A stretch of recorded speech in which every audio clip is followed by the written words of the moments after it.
Yeah. So I welcome each one of you today on this session. And I'm very sure all of you must have seen the poster that said being human. So this word we now and like every now and then we came across and used to have some perception. What does it mean in our life? How does it matter for me? So that all we are going to see today and much more for sure. But before beginning, I would like to give you a brief intro of our club. That is, our club is Parivartan, a change in like a movement of life change like that. So I'm sure many of you already have seen the video now on the screen on Zoom. So you might have got a fair idea as well. And many of you who are already joining the session for let's say second time or third time, because this has been our fourth session like that. So you also might be having a fair idea, but I'll still take a few moments just to briefly explain about it. So I'll be sharing my screen with all of you regarding our club, Parivartan, a step towards change. I think all of you might be able to see my screen by now. Okay, thank you. So now, yeah, thank you. So let's see some objectives of the club. That there are some very amazing aspects which our Parivartan Club offers for all of us to grab in.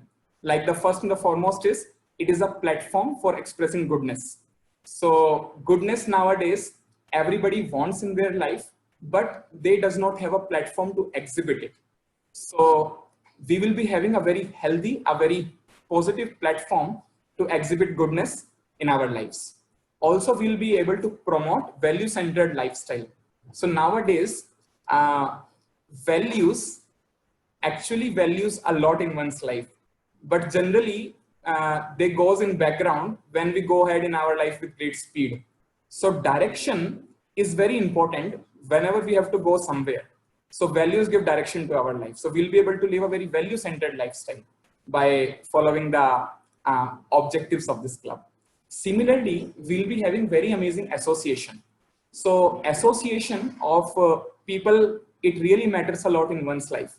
In fact, it is told that if I want to know someone how he is, then I just have to take an aggregate, an average of 5 people with whom a person associates the most, like that. So association is in fact one of the most important factor in one's life, like that. Similarly, support system. So nowadays, in order to have a very constructive personality and a knowledge of a person, it needs a great support actually. And there has to be someone who can like understands us and can support us in every way possible, like that. Similarly, we'll be having personalized mentorship. So in that, I'm sure all of us have this experience in our life that if we have got some friend who is very knowledgeable, who has very good intentions towards us to help us, then we are very fortunate. Similarly, we'll be able to get such people here in our club that will be able to provide us personalized mentorship. So why it is personalized? Because every person is an individual in himself, like that. So then, pleasure to introduce all of you to the speaker for today. So I will just take a few moments to introduce the speaker for today for all of us. And topic, as all of you already know, it's being human, like that. So the speaker for today is Mr. Tejas Deshpande. So I'm sure all of you might have seen also on the poster. Sir is born in 1985 in southern part of Indian Peninsula in a wealthy Maharashtrian Brahmin family, and he holds a degree in computer science and engineering. Then he holds a Bhakti Shastri degree from Vrindavan Institute of Higher Education, and currently he is pursuing his postgraduate degree in scriptural wisdom of the Vedas. Then he used to spread very great amount of joy and knowledge of living a life based on purity of scriptures, making scriptures not just understandable, but also practical, and also inspiring everyone to live a purpose-driven, meaningful life, which I'm sure all of us are looking for it. Sir also considers the whole world his home, determined to spread the wisdom of his learning and light the lamp of knowledge in every direction. So he works with individuals, with corporates, with institutes across India through exclusive workshops, seminars, training modules, and learning retreats. In fact, I myself have attended many of them from Sir. And apart from the corporate sector, his target audience is the youth, like all of us. He travels across the India, connecting with them across educational institutes, counseling and guiding students in the area of leadership, overcoming failures, managing stress, among other relevant concerns. He is a regular speaker at IIT Hyderabad, IIT Chennai, BITS Hyderabad, and many youth training centers. His key interests are education and music. In fact, I very much admire musical skills of Sir myself. His multifaceted interests led him to become a guitarist, actually, a drummer and a vocalist. He performed at many heavy metal rock concerts prior to joining as a person to spread this knowledge. His effortless speaking attracts hearts and minds of people across the various audiences, cutting across all the barriers, and that's what makes him a popular invitee. And right now, Sir is working in a multinational company in NUCE, like that. So we are very happy to have his association today with us. So Sir has already joined. So thank you so much, Sir, for your time. We heartily welcome you for our session today, Being Human. Thank you so much, sir.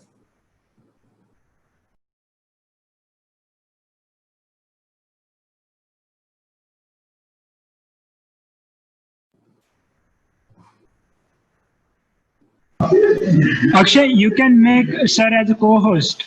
Sir Okay, cannot okay. unmute himself. Oh, okay, yes, sir, sure. Yes, sir. Sir, just a second, I'm making you co-host.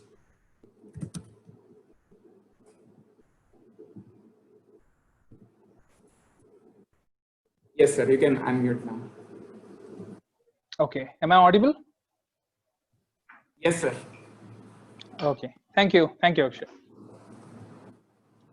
So I'm very, very happy to welcome all of you for this fourth session of Parivartan Club. My gratitudes and thanks to all the organizers of the Parivartan Club who are doing such a wonderful activity for all of you. It's very rare to get people in our life who will guide us on the right path. There are many people who are driven by bad instincts, bad association, going down the drill of lifestyle in this world. There are many who are not so fortunate enough, like all of you, who are able to get this chance of getting this good association. This Parivartan Club is extending their hand to all of you. And my hearty thanks and gratitude goes to all of them for inviting me to be with all of you today evening. And I'm so happy that so many of you have joined who want to be humans. Because today's topic that we are going to discuss is being human, as all of you might have seen on the poster. So being human is a very popular word today. There are many organizations worldwide who are spreading or propagating this particular title of being human. There are many other sub organizations like vegans who have also come for the same reasons. So many people are talking about this topic. It is very popular, but mostly least understood topic in the world. Why it is being propagated is very interesting. Being human is being propagated because people are not acting like humans. It is very interesting to see that a dog never thinks, I should be like a dog. I remember when I used to visit my friend's home, I used to always see his dog, as soon as the bell would ring, the dog would start barking immediately, as if there is some link between that bell and him. He exactly knew his duty. He exactly knew the instinct that he's supposed to act on. And then as soon as he sees a favorable man or a known man, he will come wagging his tail. Or otherwise, he will start defending and not allow the person to enter. So dog never thinks I should be like a dog. He just acts like a dog. Animals, according to their instincts, according to whatever species they are born as, they start behaving like that. A tiger is sitting on the grass, but you'll never find a person asking him, Sir, kya khayenge? Ghas ya mas? A tiger is never given a choice.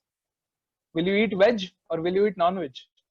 He's sitting on the grass, but he knows that he has to eat non-veg because his instinct is to be non-vegetarian.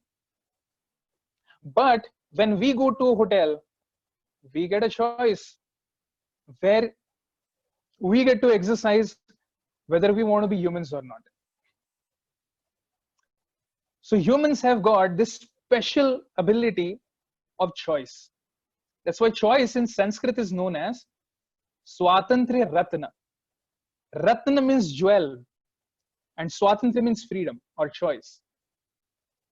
So this choice can bring about a very bright future in our life, or the same choice can bring about a bleak future in our life, depending on how do we use this jewel. I remember when I was in my teenage, sometimes my mother would scold me when I would not do the homework or not study. And then she would give me a comment saying, Kya gadha hai kya? Are you a donkey? Padhai kyun nahi kar raha hai? Why are you not studying? And this would happen multiple times. When I would not do something, she would repeat the same comment. If she has told me to do something in the house, and if I'm keeping the things shabby, she would immediately say, Kya gadha hai kya? Ye aisa kyun nahi kiya? So then one day I became frustrated and I asked her, if you are a human, then why did you give birth to a donkey? And then she became more angry. And then she said, actually, I'm calling you a donkey because donkey is a fool and you're acting like a fool. So that's why you're like a donkey. So that means she said that I was not acting like a human. Then later when I went to college, for my engineering, I remember I met one organization which inspired me a lot in my personal life, in getting good values in my life. All of you must be aware of International Society for Krishna Consciousness, ISKCON. So I had met few volunteers of the same organizations that had come to me to contact me to distribute a copy of Bhagavad Gita. And I was so surprised. I did not know, even being part of India since my childhood, I had never seen or I had never read this book, which is so rich in wisdom that we have at our doorstep. But we never take a peep into it. And one of the volunteer came up to me and he handed me over a copy of Bhagavad Gita, and he said, he talked about the same topic of being human, and he said we should not behave like animals, we should not be like a donkey. And I remembered my mother. And I said to him that my mother also used to say that I should not be like a donkey. But what does it mean to be a human? I asked him a question, that you're propagating to be a human, but what does it mean to be a human? Can you define? And then he gave me a wonderful piece of knowledge which I remember even up till now, and I won't forget for my life. And he said that there are two words in Sanskrit which sound very similar, but they're not similar. These two words are kriti and akriti. Kriti means activity, and akriti means form or shape. So a donkey has a kriti. He has 4 legs, he has a tail. He has a kriti of a donkey. He has an akriti of a donkey. And he also does kriti of a donkey. He carries loads of stuff on his back. A cat has an akriti of a cat. And she also does kriti of a cat. She's very cunning in trying to find the food in the house. She exhibits a kind of catitude because of which people get attracted to her. So all the animals, they have akriti and kriti, which is in line. So whatever is their form, so are their actions. But a speciality of a human form is, though the akriti may be of a human, that means a form or a shape may be of a human, but it can do the function of all the species.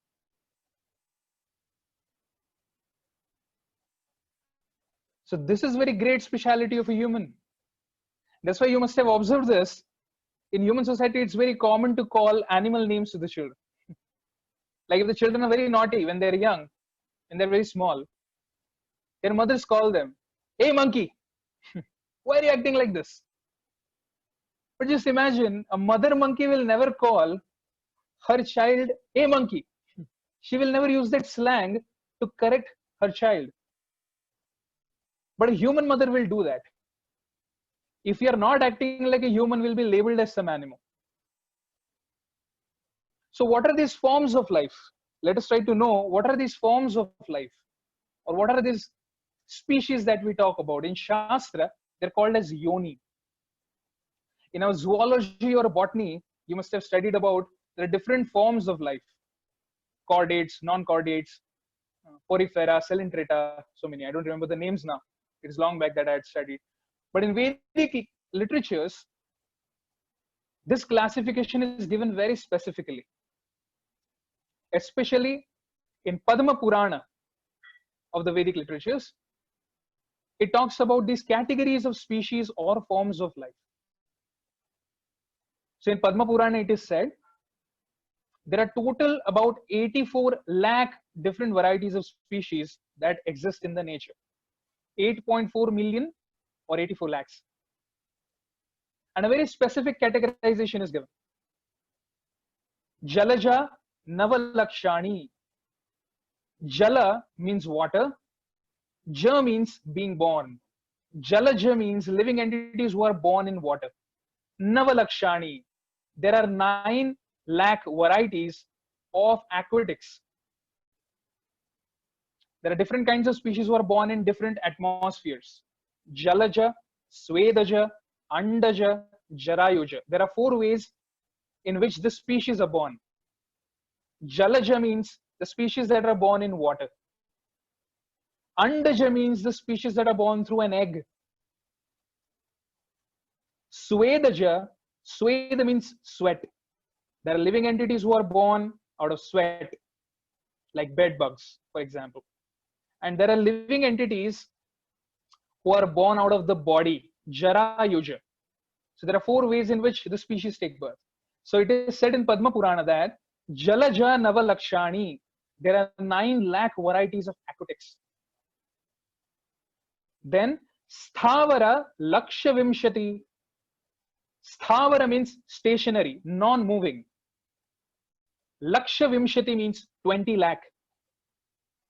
There are 20 lakh varieties of plants, creepers, and trees. In our modern botanies, they could find only 75,000 varieties of plants, creepers, and trees. Just imagine 20 lakh of them, each of them having a botanical name. Then third category is insects. Krimayo Rudra Sankhya. Krimayo means insects. Rudra means 11, Sankhya. That means 11 lakh varieties of insects. Can you imagine? Insects are so small, tiny creatures. You will find if you go to forest, there are so many varieties of insects with so many beautiful colors, dots, different shapes, forms. That's why there is one poet who had been in history. He had glorified in his one song, Keshava Tua Jagata Vichitra. Oh Lord, your creation is so beautiful. Vichitra means strange, and Vichitra also means Vishesha Rupena Chitra. That means beautiful, specially beautiful. In your nature, we are finding so many varieties of things available. Creation is so beautiful. I remember a snippet that I had read in one of the newspapers. Once a photographer who was an ontologist means a bird watcher, he had gone to the forest to click photographs of the birds. When he was looking into the forest, traveling into the forest, he saw that there was a small plant holding a watermelon, gigantic watermelon, and it was barely able to hold it. And there was a huge tree, gigantic tree, having small berries on it. And he thought to himself, what kind of creation is this? How illogical. This watermelon should be held by a gigantic tree and berries should be held by a plant. But I think the creator was not intelligent enough. He thought to himself. Then after a while of strolling through the forest, he came under such gigantic tree and he was taking rest. And a small berry from that gigantic tree fell on his cheek. And when it hit him, he thought to himself, oh my God, I am saved. If only it would have been a watermelon, I would not be living. I was so wrong. So then he concluded that nature is not just beautiful, it is also intelligently designed. How many varieties of doshas can we make? How many varieties of vehicles can we make? How many varieties of mobiles can we make? 20 lakh varieties of small insects, 11 lakh varieties of small insects. This is called God's creation. Then next is 10 lakh varieties of birds. Pakshinam Dashalakshanam. 10 lakh varieties of birds. Then Trismal Lakshani Pashavaha. Trismal means 3 times Lakshani. That means 30 lakh varieties of Pashavaha. That means land animals, quadrupeds, animals who walk on 4 legs. And then Chatur Lakshani Manushaha. 4 lakh varieties of human beings. So I'll repeat again. Jalaja Navalakshani, 9 lakh varieties of aquatics. Sthavara Lakshavimshati, trees, plants, creepers, non-moving thereof, 20 lakh varieties. And then Krimayo Rudra Sankhya 11 lakh varieties of insects. Pakshinam Dashalakshanam, 10 lakh varieties of birds. Trismal Lakshani Pashavaha, 30 lakh varieties of land animals. And Chatur Lakshani Manushaha, 4 lakh varieties of human beings, which totally comprises of 84 lakh different varieties of species. You can see how great is the variegatedness in the Lord's creation. Actually, Lord gives us so much varieties of creation and everything has a specific purpose. But nowadays people are not being human and they are destroying these varieties bestowed upon us by the Lord. Lord has given us wonderful land, and the land can produce so many varieties of fruits, so many varieties of flowers, so many varieties of grains. Within category of each flower, there are varieties of colors. Within category of each fruit, there are different varieties. I remember some years back, some decades back, India used to have around 400 to 700 different varieties of rice. Today we see hardly 75 different varieties of rice, because most of the land has become infertile because of growing tobacco or humans not utilizing the land properly. So instead of growing vegetation, we are raising cattle or we are utilizing it for tobacco, and we are spoiling the variety which Lord wants to give us. Then Lord has also given us varieties of talents in people. Some people are good musicians. Some people are good painters. Some people are good thinkers and writers. Some people are good orators. But nowadays, especially in modern education, everybody start to think in one direction. I remember one of the friend that I had, when his child was being born, I mean the wife of my friend, she was still in pregnancy. They used to talk to the child inside the womb. Beta, tomorrow in future, you'll have to go to IIT. I mean, the child is preparing from the womb itself to go to IIT. What a pressure on him. You have to become IIT and you have to become doctor only. Especially in Andhra, I see, or most of the South Indian part of India, southern part of India. Most of the parents are quite oppressive on their children. But they are not able to bring out the variety that the Lord has bestowed upon them to shine it forth.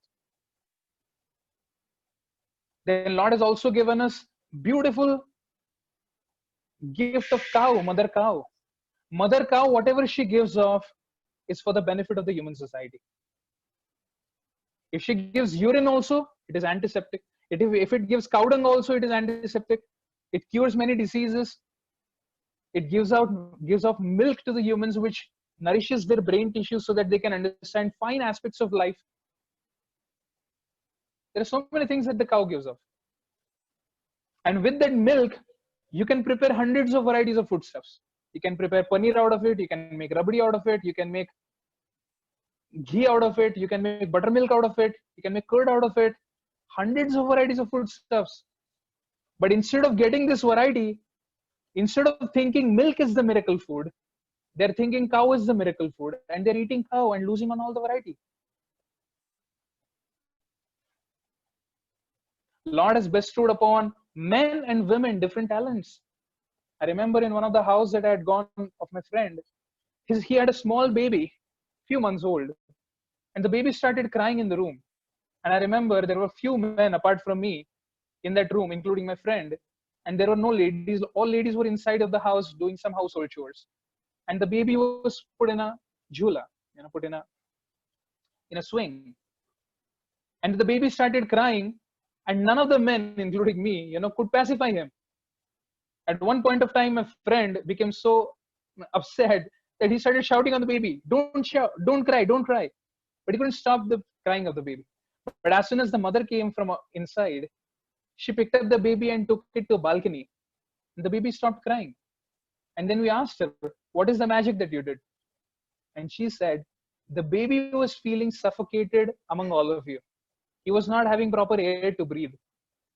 So he wanted some fresh air. So I took him outside and then he became pacified." And we had no clue how did she understand. Because Lord had bestowed upon her a sixth sense of caring for people around. So women have that ability. Men don't have that ability. But artificially we want to make them equal and lose on that variety.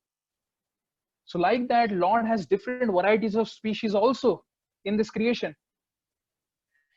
And among them, 4 lakh varieties are of humans. Now you may think, what is this categorization? What are these 4 lakh human species? So this categorization is based on the level of consciousness. Now at this point of time, consciousness may be very difficult for you to understand, but you can simplify it by saying thinking. Thinking is a manifestation of one's internal consciousness. So the way humans have consciousness inside, or the way they think, according to that level of thinking, they're divided into 4 lakh categories. So this is a very distinctive feature of humans, that they can think, they can discriminate between what is right, what is wrong, what is good from wrong, what is profitable, what is non-profitable, what is virtuous, what is vicious, what is material, what is spiritual. This discriminative ability is a symptom of human life. That's why human is called as rational animal. Like for example, if you go to somebody's house and ring a bell, as I was giving an example in the beginning, a dog immediately starts barking. Dog immediately starts barking. But a human comes and asks, "Who are you, sir?" And then he takes an action. So human being means he will discriminate, he will think, and then he will act. But animal means he will just act. He will not think. So when human discriminates and on that basis he acts and uses his capacity of knowledge to inquire, then his human life begins. Till then, he is called two-legged animal. He's not considered as human. At the point when he discriminates right from wrong and inquires what is right, what is wrong, and based on that choice, when he acts, then he becomes a human. That's why in our classrooms also, in college, most intelligent students were those who would inquire. So just having an akriti of a human, a form of a human, does not make us a human. Just like a person being born in a house of a doctor does not make him a doctor by default. A person born in a lawyer's house does not make him a lawyer. He has to gain qualification to be a doctor or a qualification to be a lawyer. Similarly, there is no human who is born human. We have to act like a human. We have to be like a human. I remember I had read another snippet in one of the newspaper saying that one man went to a village. It was a joke. A man went to a village and he asked one boy, that has any time a great man or a great woman being born in your village? And the child very nonchalantly replied with a smile. He said, in our village, only children are born, sir. So what did he mean by saying like that is, nobody is born great man or a great woman. They're born as children, but their choices in life make them a great man or a great woman. Similarly, nobody is born a human. An akriti may be of a human, but the kriti should also define him as a human. So now we should think that we have got a very special form where we can utilize our choices. We have the capacity to solve the ultimate problems of life. Scriptures say this is a speciality of a human, that he can think, he can discriminate, and he can make right choices, and he can solve ultimate problems of his life. Ultimate problems of his life means inquiring about what is the goal of my life. I remember when I was in childhood, our teachers would ask us, what is the goal that you want to achieve in your life? So some children would say, I want to be a doctor. Some children would say, I want to be an engineer. Some children would say, I want to be a lawyer. But then that's not the goal of life. Once you become an engineer, what then? What next? What is the goal of human life per se? Nobody knows this. Everybody is playing in their life like a football match without a goal post. Everybody's working hard, but they don't know what is the goal at the end of their life they should achieve. And scriptures define this goal. Scriptures say that in human life, you should resolve these ultimate problems of life. What are they? The problems which are common to all, problems which nobody can avoid, and problems which nobody wants. Problems which are common to all. It's not that one person has that problem. Everybody has that problem. Nobody wants that, and nobody can avoid it. And there are these problems which exist. There are 4 problems which are common to all. Nobody wants them, and nobody can avoid. And these 4 problems are birth, old age, disease, and death. These 4 problems nobody wants in their life. Nobody wants to get old. Nobody wants to die. Nobody wants to get diseased. But nobody can avoid, and it is common to all. But a human life is given an opportunity to know about how to solve these problems. But that is not a discussion of our topic today. In future, Parivartan Club may organize another session on this. But scriptures say that human being can solve these problems. But if we don't solve these problems, and if we get caught up in solving some temporary stopgap problems, then it is like using a human form of life for some lower purpose, just like using a golden pen for scratching your head. I remember when I had gone to one of my friend in his house, he was busy in doing something, and his daughter was sitting in the hall outside, and she was watching a television. And my friend was making late to come out. And I asked his daughter, can you please go and ask your father, please come out so that I can meet him quickly and proceed for my further engagements. And then she said to me that, uncle, I cannot go inside because you see, I'm watching television and I'm watching gymnastics and I can't leave it and go inside. And then I asked her, do you like gymnastics? And then she said, yes. I said, what do you like in gymnastics? So she started describing about gymnastics. And then I asked her, they must have practiced a lot, isn't it? To do this acrobatics? And then she said, yes. Then I asked her, but a monkey in the forest does the best gymnastics. Let's suppose they open this competition for all species of life. Monkey will get the best prize in gymnastics. So what we are trying to do, my point of indicating this is, what we are trying to do is to compete with what a monkey can do better. If you're running, there are many species of life which can run fast. Horses can run fast, cheetahs can run fast. And by running, we want to get that ability to trying to compete with these animals. Now, I'm not discouraging people, those who go for Olympics or those who go for gymnastics, but I'm saying this is not the goal of life. This is not the goal of human life. Human life is for the higher purpose. So there is one aphorism in Mahabharata which talks about what a human should do. What is this goal of life that human should pursue in his life? So this shloka goes like this. Ahara nidra bhayamaithunam cha samanyam etad pashubhir naranam dharmo hitesham adhiko vishesho dharmena hinah pashubhi samanah. So in this one shloka or one text of the Vedic literature of Mahabharata, this shloka tells Ahara nidra bhaya maithun. Eating, sleeping, fearing or defending, and sex life or procreation. These are the four activities. Samanyam etat pashubhir naranam. Very simple to understand if you're born in India. That it is common between humans and animals. Animals also eat, although we may eat in good restaurants, maybe revolving restaurants on the 100th floor of a building. An animal may eat on the street, but the eating experience is the same.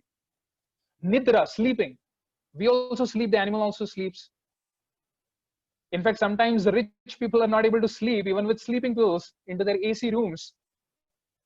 But then a dog on the street with all the noise can sleep very happily. Mating, producing or having sex life is also common between animals and humans. We may do it privately, they may do it publicly, but the experience is the same.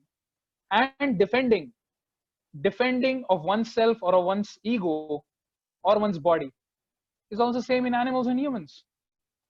And if you take any activities created by humans, they boil down to this foundation of these four activities.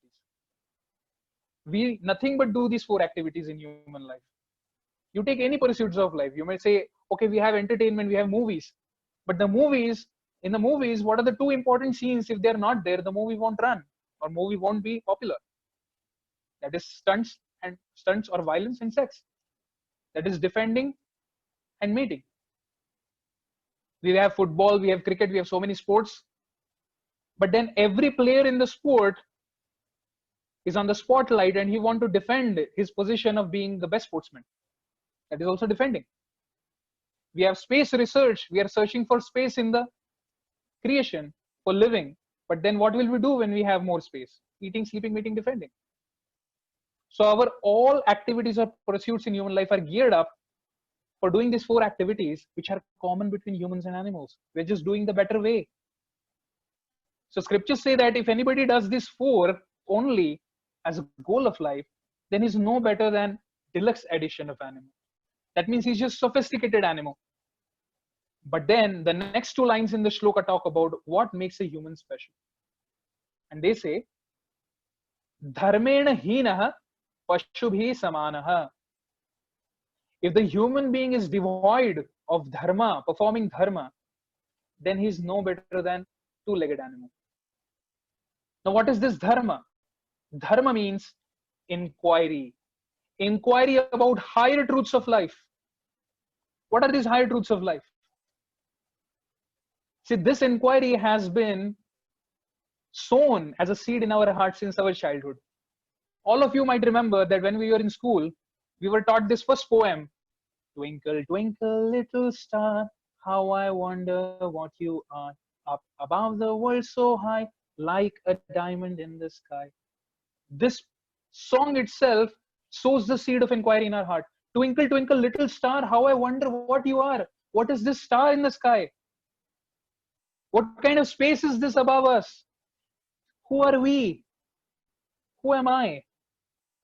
Last 25 years or 30 years of my life, I have been the same person, but my body shape is changed. Then who am I? If everything is changed, who am I who is not changed? What will happen after this life? People, when they are dead and gone, where do they go? What happens to them after death? We say that he passed away or he left. Where did he live? What happened to him after death? Was there nothing after death?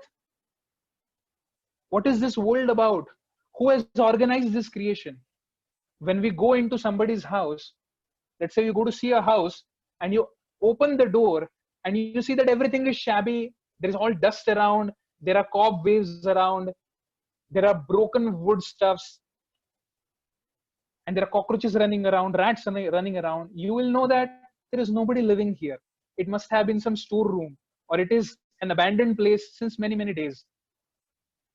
But when we go into a house, we open the door, there is beautiful sofa set, there is beautiful television, refrigerator, AC, beautiful interiors. Then we come to know that there are people living, and they may be of a higher class also, upper high class, because their house looks so spick and span and so nice interiors. So similarly, when we see into this creation, everything is so wonderfully organized. There is nothing shabby. Every day morning the sun rises, every day evening the sun sets. The seasons come, summer, rain, winter. Different flowers and fruits grow according to the season. Everything is so beautifully organized. So when we see this organization, we should wonder whose house it is in which we are living. These inquiries about higher truths of life make us a human. And if we don't make these inquiries, but then we just lead our life like eating, sleeping, mating, defending, making them as the goal. Like eating is for living, but there are some people who live to eat. There are some people who live to sleep. There are some people who are always revolving around sex life. Who is going to be my partner? Who is going around with whom? I mean, these are just part of life. They're not. It's not that they're supposed to be neglected. They're supposed to be done for the self-preservation, but they are not the goal of human life. Goal of human life is athato brahma jigyasa, that dharma. So in Vedic literature, which is written by Srila Vyasadeva, Vyasa Maharshi, in all the categories of Vedic literature, when he wrote, at the end of the Vedic literatures, he gave a sutra compilation in essence of all the Vedic literature. And that sutra compilation is called Vedanta Sutra, in which he wrote aphorisms, small aphorisms in essence, talking about the knowledge of the all Vedas. And that Vedanta Sutra begins by first aphorism, Athato Brahma Jigyasa. Athato means therefore, Brahma means spiritual, and Jigyasa means inquiry. Make now the ultimate inquiry, make now the spiritual inquiry, be a human. Therefore now inquire about yourself. That's what the aphorism means. Athato Brahma Jigyasa. Therefore now inquire about yourself. Now, have any one of you seen a book which begins with therefore? You open a book and says, therefore, now you must do this. You may say, are there some pages missing before? How does it begin with therefore? Vedanta Sutra begins with, therefore now you inquire about yourself. Now what does it imply? Therefore means, because you don't have now 4 legs, because now you don't have a tail, because now you can read. That's why you have picked up this Vedic literature in your hand and you are now reading. Therefore, that means you are a human now. You are not an animal. Because only human can pick up a literature and read. This program that we are holding of Parivartan Camp, if we call some dogs or cats to invite for a program, they will not come and attend the program. They won't understand anything. But humans can understand. Humans can read. So as you have picked now this Vedic literature in your hand, now you inquire about yourself because now you're a human. Inquire that what is the cause of my suffering? Why I have to undergo this problem of disease, old age and death? As if forcefully when I don't want to undergo. What is the goal of my human life? Who is God? Who am I? What is this creation about? What is next life? Is there a next life? Is there a reincarnation? These questions are to be asked. And then Vedic literature say, okay, where do you make these inquiries? Where is the inquiry booth? Where is the information booth where you should go and inquire about this? Shastra Yonitvat. Inquire from the Shastra. Why Shastra? Why not research on it? Why not to go to somebody else and ask? Shruteshu Shabda Mulatvat. The third aphorism says. It says that because this Shastra has come from the Supreme Lord Himself, God Himself. It has come from the most perfect source. It's like God has given us wonderful creation in which He is giving us food to eat. He is giving us shelter to live. He is giving us iron. He is giving us Sand, he's giving us rocks with which we can make a house and have shelter for ourselves. He's also giving us sunlight and moonlight, which give juices in the vegetation and grow them. He also gives out rain for sufficiency of water. Then why will he also not give knowledge to live in this world, which is also very important? Like, for example, if you give some gift to your friend, let's say a mobile, an iPod, but you don't teach him how to use it, how will he benefit from it? So when Lord gives us this world to live in, he also gives us the manual.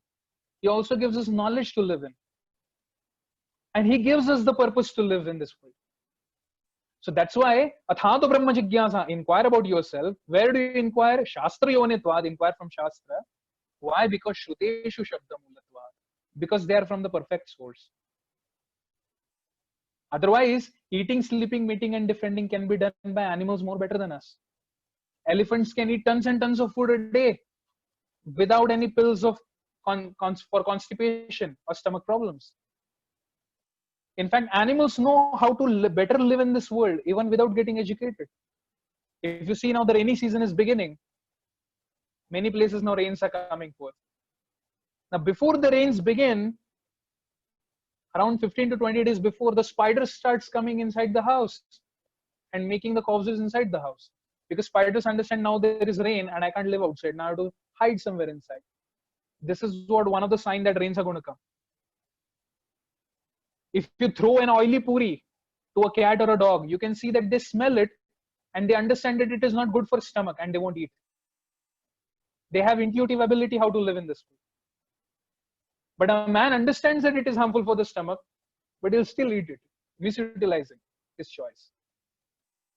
Birds can travel thousands of miles without even one GPS system for their secure residence or atmosphere to live, and can come back to their original residence, traveling thousands of miles back. So, animals can better do eating, sleeping, mating, defending. In fact, animals can defend themselves with their claws and teeth, but human or jaws. But humans have some external apparatus to protect themselves. We can't protect with our bodily hands and legs. So that is not that means we have something more to do than the animals. That means we have something higher to do than eating, sleeping, mating, defending. Our bodies can eat very limited, for sleep for a limited time, cannot defend like animals, and cannot do sex life also like animals. Dogs can produce multiple. Mosquitoes can produce in thousands in a day, but a human can produce one child in a year. That means these abilities are not the goal of life. Humans are supposed to utilize their spare time in something which is very higher. So Krishna, Lord Krishna in Bhagavad Gita, he summarized all this knowledge, as I told you in the beginning, that I had got inspired by this society, International Society for Krishna Consciousness, when I got this Bhagavad Gita from that volunteer. In that book, which is the Vedic wisdom of India, rich wisdom of India, I had never read in my whole life, which is such a piece of knowledge. In that Bhagavad Gita, Krishna tells to Arjuna, and Arjuna presents himself as a perfect human in front of Krishna. Krishna, who is God, is standing in front of him, and Arjuna presents himself as a better or perfect human. Arjuna says to Krishna that how can I kill my family members, my teachers, my grandfather? So he exhibits a quality of compassion. Arjuna exhibits a quality of kindness towards them. Arjuna fears that if I kill them, I'll get sinful reaction in my life. That means he's acknowledging the higher controllers in the nature. He knows that there is somebody watching my activities. Although Arjuna was in ignorance, he manifested an inquiry. Even after having these wonderful qualities of compassion, kindness, fear of doing sin, acknowledging the higher controllers, still he exhibited an inquiry towards Krishna. What is the action that I'm supposed to do in my life? What is the goal that I should pursue in my life? Please tell me what are right choices to do in my life. Yah shreyasyan nishitam bruhi tanme shishyasteham shadhimam tvam prapannam. Now I become your disciple, O my Supreme Lord. Please guide me. How should I act in my life? So why did I quote the example of Arjuna? Is today there are many societies who are saying being human means being charitable, means being kind to people, means if the giving education to people who are underprivileged, giving medical care to the people who are underprivileged.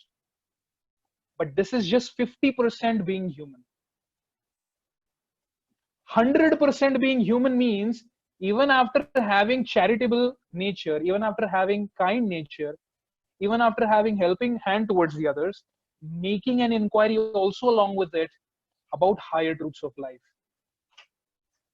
If we do both, then that is being 100% human. So I urge all of you, be human, inquire about these truths of life as you move forward through these courses about higher truths of life, who we are, what is this world, who is God, what is the goal of life, why do we suffer in our life, what are these 4 problems, how can we resolve them, along with living our normal routine life of eating, sleeping, mating, defending, which we need not to give up, but utilizing it to pursue the higher goal of human life. I thank you all very much for giving your kind attention for last 50 minutes that we had. If you have any questions or comments, I'm open to answer. Thank you. Yes, sir. Thank you so much. Thank you so much for your time and also explaining all the concepts so logically and with very good examples. So we would like to welcome sir. We would like to thank sir for helping us to understand what is the real meaning of being human. Like as sir was telling, nowadays so many societies, so many communities, and so many groups of people, they focus so much on being human. But then to develop this higher and a very deep understanding of what does it really mean to be a human in full, like 100%, like that. So thank you so much, sir. Now, in case you have any questions and all, just wait for 5-10 minutes. We will have some announcements and then we will take them. So first of all, as you might have seen also on the invitation of the poster that we are going to have a quiz now for all of you. Now, as per our every time schedule, we used to have a very interesting quiz based on what you have learned in the session, like which you have heard in the last 45-50 minutes, like that. So I'm sure all of you are able to see a link in your chat box for the quiz. So before beginning, just hear these few what we say instructions for the quiz. So the quiz contains questions where if you will answer wrong, you will get negative marks for them, like that. And more early you answer, more points you will get. Each question will be having for like the time limit will be 30 seconds, and you will be having lifelines also, which will which you can avail as per you will progress in the quiz. So I put a best of luck for all of you for the quiz.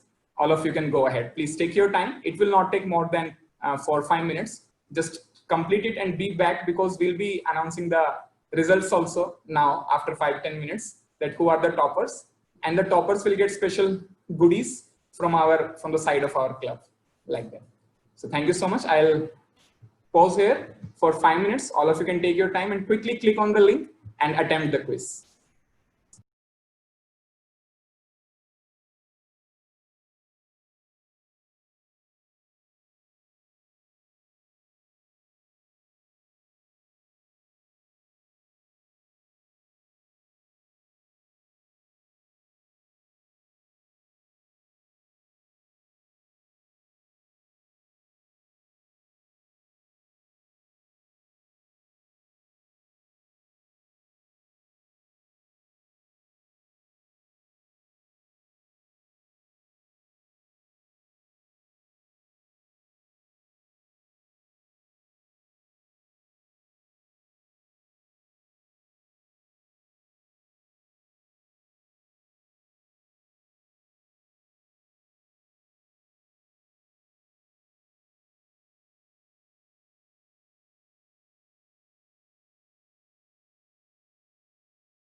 So here we are ending the game. Akshay, you can continue next program.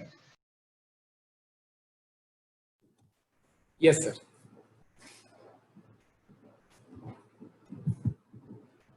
So, as Mehul sir have just told, so I believe all of you have attempted the quiz and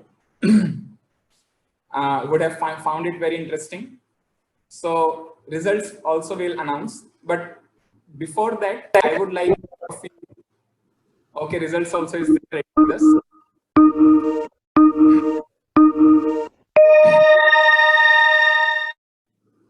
Yeah, so we'll announce the results in a moment, but before that, just a quick announcement. We are going to post a link for the feedback form as well in your chat box. Please take a few moments to fill that as well. And as you might have seen in the last session also, we are going to have certificates for them, but only to those who are going to fill the feedback forms, because otherwise how we'll get your information. So please take a few moments and please fill the feedback form as well. I'll request Mehul sir, he'll put it in your chat box. And also just one more last announcement, and then we can go ahead with the questions to ask from sir. So I would like to briefly tell you regarding our next session. So our next session is on next Saturday, that is on 15th of August. That's a very special day, especially for all the Indians. It's our Independence Day, 15 August. So I'm going to share my screen and would like to show you what we say, a poster for our next session. So I believe all of you are able to see my screen with the poster of the next session. That is by the title, Mera Bharat Mahan, because it's on a very amazing day of Independence Day of our country. So also the speaker for the next session is Mr. Vishal Kaushal sir. I'll be telling about sir as well in a few moments. It is there next Saturday, same time, 6 to 7 p.m. And also we're going to have again a gaming quiz that time also based on the session, like that. So I would like to tell about sir as well. Yes. So sir has been a research scholar pursuing PhD in machine learning from computer vision at the Department of Computer Science and Engineering in IIT Bombay since 2016, and also a ML consulting. Sir is also a recipient of Ekal Fellowship. His areas of interest include machine learning, computer vision with human in the loop, and applying machine deep learning to automated analysis of the videos in general, and summarization in particular. So all of you who understands a background in machine learning, you might be able to relate more to it. From 2004 to 2016, sir had a 12 years of professional experience working in Oracle India Private Limited as a product design and development and BMC software, that is R&D for incubation. And also he has been a faculty in Vishwakarma Institute of Technology, Pune. Sir is passed out from IIT Kharagpur in the year 2004 with a BTech honors in CSC and an Institute Silver Medalist for topping the class. Besides sir's profession, he is actively involved in social welfare activities and serving as a chairman of VOICE, that is Vedic Voices for Inspiration, Culture and Education, which is a voluntary youth forum with a motto of rekindling wisdom and reviving love. In fact, this organization, like this NGO, is very famous, especially all across India. In particular, sir is volunteering his time for spreading the timeless scientific wisdom present in the ancient texts like the Bhagavad Gita, the Quran, the Bible, and in such ancient and contemporary classics, making them very relevant for modern life, like that. So sir has himself been a student and a practitioner of Bhagavad Gita for about a decade now. And by God's grace, he has been appreciated by his motivational talks on personality development, lifestyle management and leadership by many, many people, especially students, corporates, and all the places where he gives seminars. Sir has been over the years being invited to deliver several such seminars to employees in various corporates and also students in various premier institutes of the country. So we'll be having opportunity to have sir with us next Saturday. So I request all of you, please don't forget to attend that also. And now we will take questions. I'm sure all of you are able to see the feedback link now in your chat box. So please do fill that also. Along with that, now we can have question answers to sir. So maybe all of you can write them to sir. Akshay, can I also add a 1 minute announcement about next program? Yeah, title? please. Yes. Okay. So as we have seen that the title of the next program is Mera Bharat Mahan. And most of the people who live in India, Bharatiyas, they don't know the meaning of Bharat. I had asked one of my friend, what do you know about Bharat? Why the name Bharat? And he said that because the land belonged to one king called Bharat in the history, that's why the land was called Bharat. That is also true. But there is another meaning to the name Bharat. Bha means light. That's why sun who gives out the light is called Bhaskar or Prabhakar. Similarly, Bharat, Bha means light and Rat means people who are engaged. That's why we say somebody who is engaged in the work, we say he's Karya Rat. Similarly, those people who are engaged in the culture of enlightenment about life, that place where such people exist is called Bharat. Bharat means a place where people are constantly engaged in the culture of enlightenment about higher truths of life. So this is a very special name that we have in our country. And that's why we all of us should know that why Bharat is Mahan. Because of this one quality that exists in the people of this country. Thank you.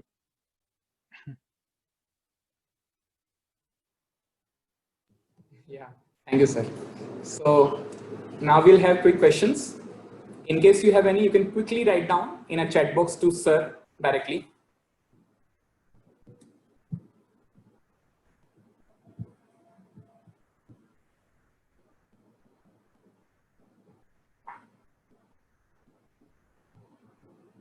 Or sir, Mehul sir, like if they want to speak, they can do directly, like we can unmute or things like. Yes, they can unmute also. Okay, they can unmute themselves. Huh? Okay. So friends, in case you can unmute yourself and ask directly to sir.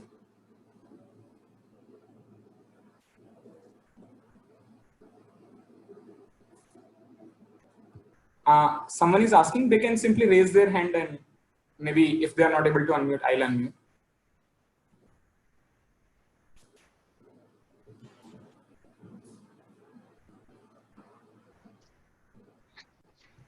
Sir, they can unmute or like we have to? Mehul sir? They can unmute. They have option to unmute. Okay. I have allowed that. Yes.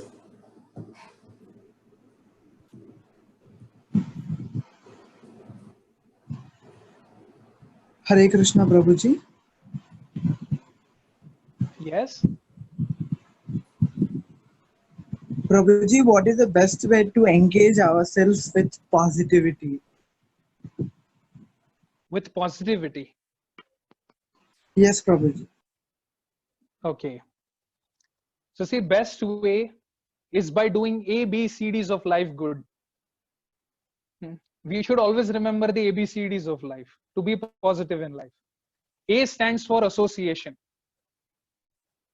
It is said that we become what we associate with. Just like an iron rod kept in a fire becomes fiery because he acquires the qualities of fire. Similarly, we acquire qualities by our association. So positivity develops first by association with positive people who have their goals right set, who have their habits and character very proper, and who can overcome negativities in their life by treating their minds with positivity. Second is books. What kind of books we read? What goes in comes out. There is a principle in English called GIGO. Garbage in, garbage out, or good in, good out. So what kind of positive books we read? Especially if you read scriptures, especially texts like Bhagavad Gita, gives a lot of positivity in life, or any such positive positively inspiring texts. C is for meditation or chanting. See, regularly we should have some methods to treat our mind. Most of the time in our life we become negative because of our mind. Our mind speculating something wrong, mind speculating about unnecessary anxieties. Mind has to be treated. That's why when people used to go to a temple or a spiritual atmosphere, they would call it mandir. Although you go in your body, it's not called tandir, it's called mandir. Similarly, mantra, chanting of the mantra. Man means mind and tra means to deliver. That which delivers the mind from anxiety is called mantra. So you develop positivity also by chanting mantra. So there are many mantras that you can chant. For example, this famous mantra, Hare Krishna, Krishna Krishna, Hare Hare, Hare Rama, Rama Rama, Hare Hare. Or there are many other mantras. So by chanting mantra also you can make your mind positive. Mantra meditation. And fourth is D, by diet. What kind of diet you have? Especially if you have vegetarian diet, it's very, very good. It gives a lot of positivity.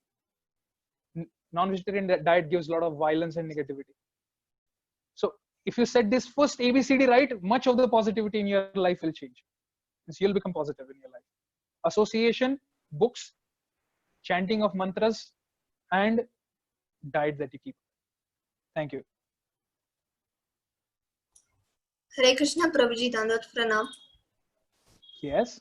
Prabhuji, like when you play video games, I actually get carried away, Prabhuji. How do you lose that habit, Prabhuji? See, as I was saying, the four aspects that humans are not doing better, or animals do better than humans, that is eating, sleeping, mating, and defending. In fact, humans suffer more in these four aspects. Humans know what is not to eat, they eat it and they spoil their stomach. Humans sometimes sleep more than required and gets neck pains and back pains. Humans also try to exercise their sexual capacity more and they lose their vital energy, and also defend without any reason by playing video games. Especially in this modern era, we unnecessarily get into fights in video games and try to exercise our defending capacity, which is actually not needed. Trying to defend ourselves puts us in some kind of anxiety. So especially nowadays, the man is not living in reality, he's living in a virtual world. So that's why these mobiles or these screen devices are called by one of the modern philosophers as vampires. Vampires, especially in Western terminology, means a creature which sits on your neck or ear and which sucks your blood. So these devices are called as modern vampires, which sit on our mind and they suck our presence of consciousness. They suck our presence of mind. And then they are not able to make us concentrate on our real life problems. Just like people used to have addictions earlier of drinking, of smoking, they used to feel that, we are relieving ourselves when there are problems like that. Similarly, nowadays, this video games addiction is also growing very popular, because of which they're forgetting the real problems of their real life problems, or they're not dealing with their real life. They're mostly in their virtual reality. It has become kind of an addiction. So if I would suggest you that you would limit your usage of your screen devices to only official purposes, have some meaningful engagements in your life, spend time more with people around, spend time more with positive associations which engage you in physical activity. If you are unengaged, mind is naturally going to take you to screen devices to take you to virtual reality. So that's my suggestion. If you become more engulfed in this virtual reality, we become very introvertish, we can't deal with people, and ultimately I'll tell you that if you don't have satisfying loving relationships with people to be around with, you will feel loneliness. And this loneliness, the problem of loneliness, depression, suicides are growing because of this living in virtual reality more in today's age. So let us not develop these problems, mental problems, but live in real world, deal with people, develop higher values and purposes of life, get meaningful engagements in our life. That is more better for us. Thank you. Thank you, Prabhuji. Yeah, thank you so much, sir. I think we have one question in chat, quick question. I think Gaurav is asking that, sir, please talk about what can be done to overcome problems of life and how to attain higher consciousness of spirituality in daily routine activities. Very good, nice question. As I said, today is not the context of speaking about how to overcome these problems of life. Maybe in one of the future sessions it is going to be addressed. Hopefully they will address this problem of how we can solve these 4 problems of life permanently for all together. But I'll address the second part of the question, is how to be spiritual or develop spiritual consciousness as a routine in our life, which is very important. See, spiritual life is very, very important part of being a human. As I said earlier, scriptures tell that we are not human beings who get spiritual experience in their life. We are actually spiritual beings who are presently undergoing a human experience out of these 84 lakh species that we have seen. But actually we are spiritual beings. We are spiritual sparks, parts and parcels of the Supreme, who is also spiritual in nature. And that is the spark which does not change even though the bodies change. So spiritual life is not just a part of our life, it's actually heart of our life. Regularly in routine life, how we can develop this spiritual consciousness, especially by taking to reading of at least a little snippet of spiritual wisdom daily. Especially I suggest Bhagavad Gita is a book that every Indian must study daily. If you have a copy of Bhagavad Gita, I prefer a copy of ISKCON's Bhagavad Gita as it is. It has 700 texts, 18 chapters. Now you may say that I don't have time to read this text daily. Actually, if you read even one text daily, it takes around 5 to 10 minutes. In 2 years, you will complete reading of this Bhagavad Gita book, which is very, very vital and important. So daily one shloka, one text. Or you can apply another formula, daily 1 page. So as I tell to others, many of those who are in my contacts to read Bhagavad Gita, I suggest them, read a page, be a sage page by page, escape the cage before you age. This is the formula. Be a sage page by page, escape the cage before you age. So daily read 1 page or 1 shloka. That will nourish your spiritual intelligence. And also do something to connect with the Supreme through some spiritual practice. Now, according to different ages, it is described in scriptures, according to different ages that you live in, there is different method to connect to the Supreme. Like most of you may know or may not know that we are living presently, according to Western calendar, it's a millennia. But then according to Vedic calendar, it's called Kali Yuga. Similarly, there are 3 other yugas: Satya Yuga, Dwapar Yuga, Treta Yuga, and Kali Yuga. So in every of the age that we live in, there is a process to connect to the Supreme. In Satya Yuga, the process is given to connect to the Supreme is by meditation, by going to the forest for many, many hundreds and thousands of years. Because people lived for that many years. I'll not go into the details of it. In the Dwapar Yuga, the process was described as yajnas, sacrifices. Sorry, in Treta Yuga, the process was sacrifices. That means doing yajnas and connecting with the Supreme. In Dwapar Yuga, the process was deity worship, temple deity worship. But in the age that we are living in, we hardly have any life, 100 years, in that also because of the modern day pollution, noise pollution, water pollution, air pollution, and so many of the things that are going around. Our lifespan is reduced to hardly 60, 70. In such a short lifespan, how much can we do? So best process is given to us is daily chanting the names of God, Supreme Lord, wherever we are, daily for some fixed amount of time, and trying to connect with Him. So especially if I recommend you to cultivate your spiritual consciousness in a routine life by reading a text of Bhagavad Gita or a page of Bhagavad Gita, and by chanting the names of the Supreme Lord. As I told you, I suggested you one mantra: Hare Krishna, Krishna Krishna, Hare Hare, Hare Rama, Rama Rama, Hare Hare, on a, let's say, string of beads, maybe a round daily. You can spare a 5 to 10 minutes, and in that way you can connect with the Supreme Lord by these 2 basic activities. And as much as you can, every weekend participate in these sessions. Thank you. Thank you so much, sir. So Very thankful to sir for answering all the questions so aptly, I would say. And yeah, so we can take one last question also. Sir, did they wrote to you directly? Yes, there is a question from Govardhan. He is asking, what do you suggest to students, those who are attracting to bad habits, or those who are attracted to bad habits? Okay. See, as I said, bad habits appear very lucrative, but bad habits are actually dangerous. And once you get into them, bad habits are like soft, cozy beds, very easy to get in, but difficult to get out. Or once you catch those habits, the habits in turn catch you and you're not able to leave them. But if you carefully see, these bad habits, we don't see them bad. We see them very lucrative, very attractive. It's very unfortunate in today's society, just like fish or a rat.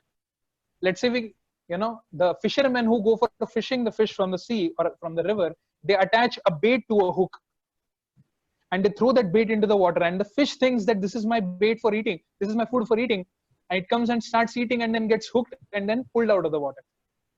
Similarly, rats also lose their life.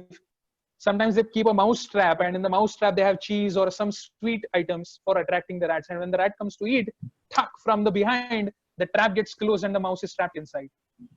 So these species lose their life because they think that these food items are for their survival, and they don't know there is a trap around it.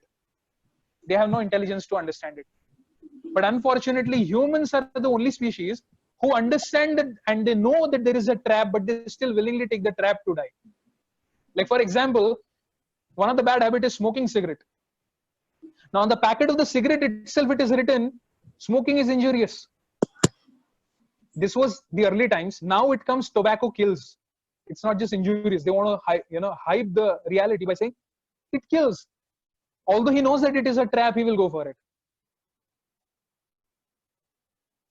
And it is not for his survival. So smoking gives you 3 benefits. You may say, what are the benefits that smoking gives? You will not need any medicines. You will have peace of mind and nobody around you. And you'll never get old. You will have peace around you. Nobody will come because nobody will want passive smoking. You will not need any medicines because medicines will not work.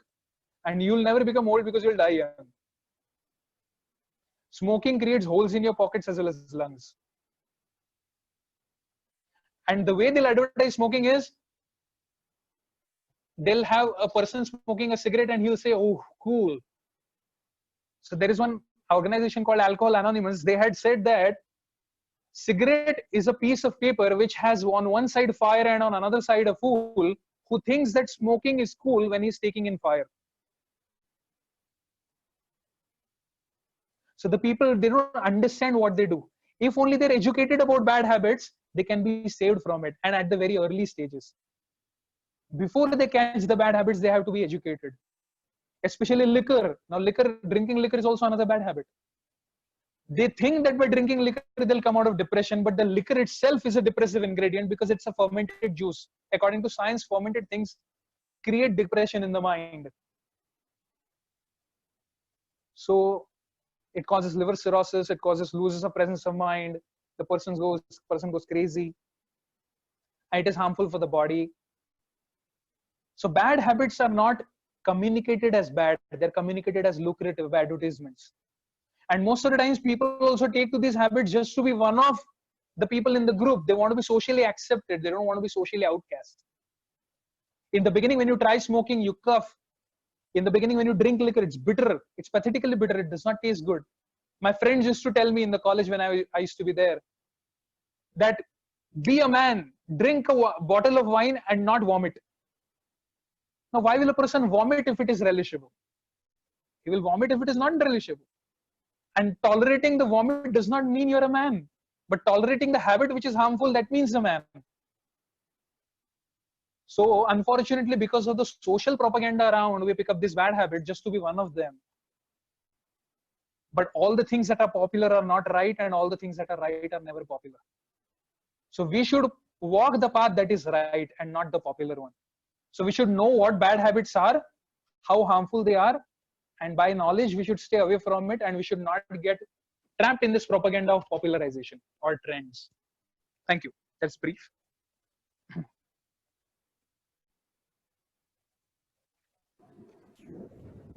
Yeah, thank you, sir.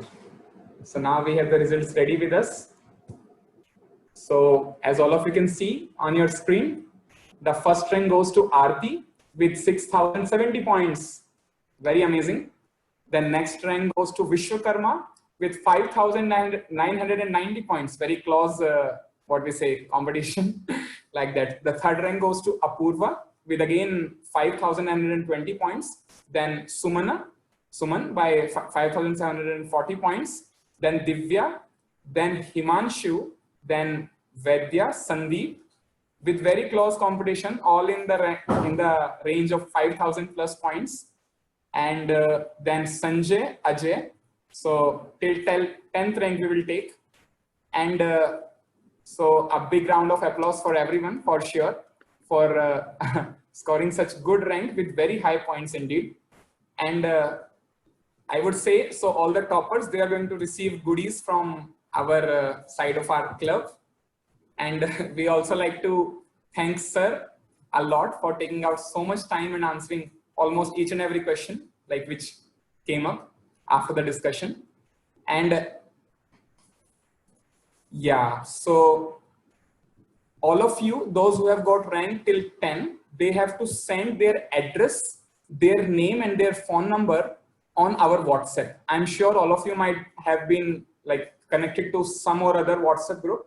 Okay, now you can see also in your chat box, Mehul sir has added one WhatsApp number. So all of you has to send your name, your address, your phone number, all those who scored rank within 10 for this quiz. And then they are going to receive the goodies from our side like that. So please note down this phone number. Yeah, so again, we are displaying the list starting from Aarti till Ajay like that. So all of you can write down your name, address to this WhatsApp number.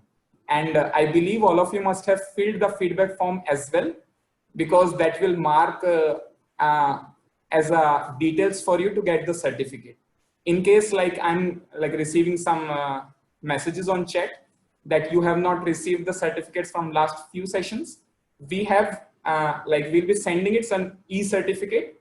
In case you have not, you please mention it in your feedback form like that. And also in case you have not, and you can take the same WhatsApp number also and can just write a SMS to us through WhatsApp like that. So thank you so much. Thank you so much, sir, for taking out your time. And also don't forget to attend the next session. Yeah, of course, thanks to all the audience as well for so patiently hearing and asking such brilliant questions as well. And don't forget to attend the next session, which is there same day, that is on Saturday. The day is very special, that is 15th of August, Independence Day. And the time is also same, that is 6 to 7. And any further details we'll inform you through your WhatsApp groups.